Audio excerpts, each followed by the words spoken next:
Magus, Web Novel, Chapter 348, Extinction Part 2. Around 200 ships. They are crossing our borders right now, near Dead Island. You can't miss them. Fenogre's image disappeared, leaving the two alone again.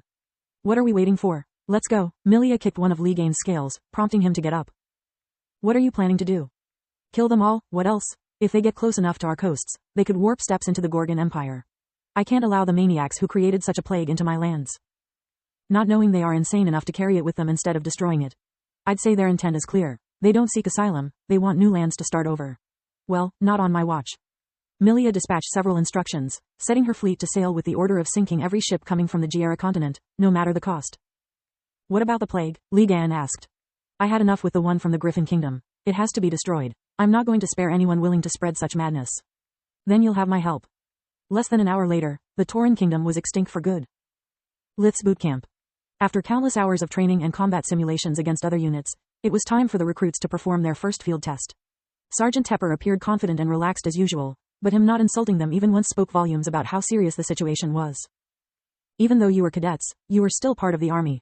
Our Griffin Kingdom has been blessed by centuries of peace, so aside from the troops stationed at the borders, the army's main job is to guarantee the safety of our citizens. Sometimes a local lord can need our help against rioting citizens or get rid of organized crime. More frequently, we are called to exterminate monsters. They are usually stronger than humans, spawn fast, and destroy everything on their path.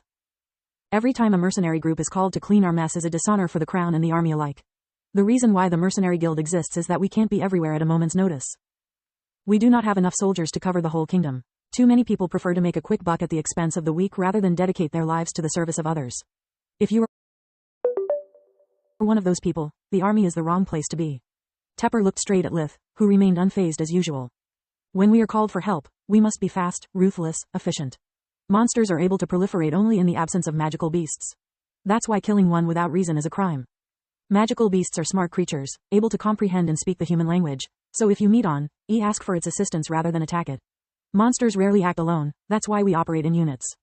Monsters are efficient, learn from their mistakes, and their system is merit-based. You'll never met a lazy spoiled monster because they die first.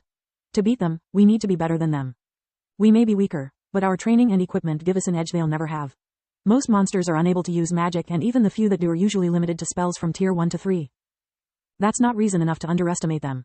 Monsters reach adulthood in a matter of weeks, while it took you 16 years to become cadets.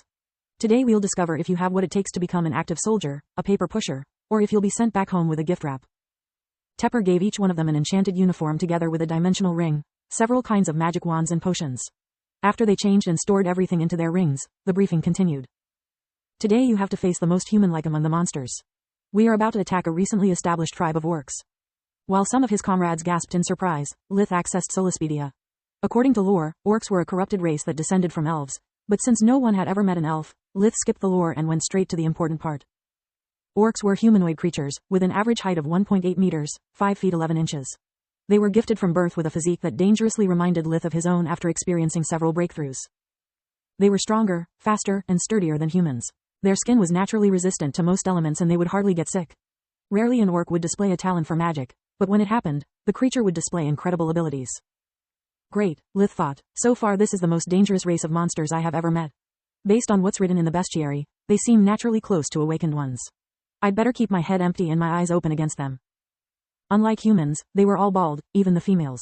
Their skin was brown as tree bark and almost as hard. Orcs also had enhanced senses that made it difficult taking them by surprise and were able to display short bursts of explosive strength or speed. Before explaining to you the nature of our opponents, I need to ask you a few questions. Be honest because your survival depends on it. How many of you have fought for their lives in the past?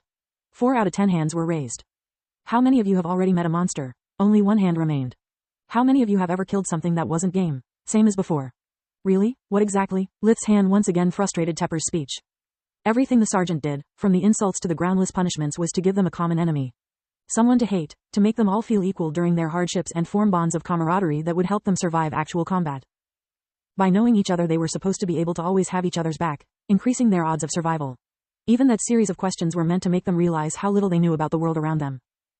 That was the point of the whole field test against humanoid monsters. They needed to feel the fear and learn how to conquer it. To realize if they were capable of taking a life. It was a critical moment in a cadet's training. Yet Lith's flexing made it look like a joke. Magical beasts, humans, goblins, ogres, abominations, evolved monsters, and undead. He replied. What? The unit and the sergeant said in unison. My body count is 137 if anyone's interested, Lith said with a shrug. Mentioning evolved monsters was a tell big enough to allow Tepper to solve the riddle that had pestered him in the last months.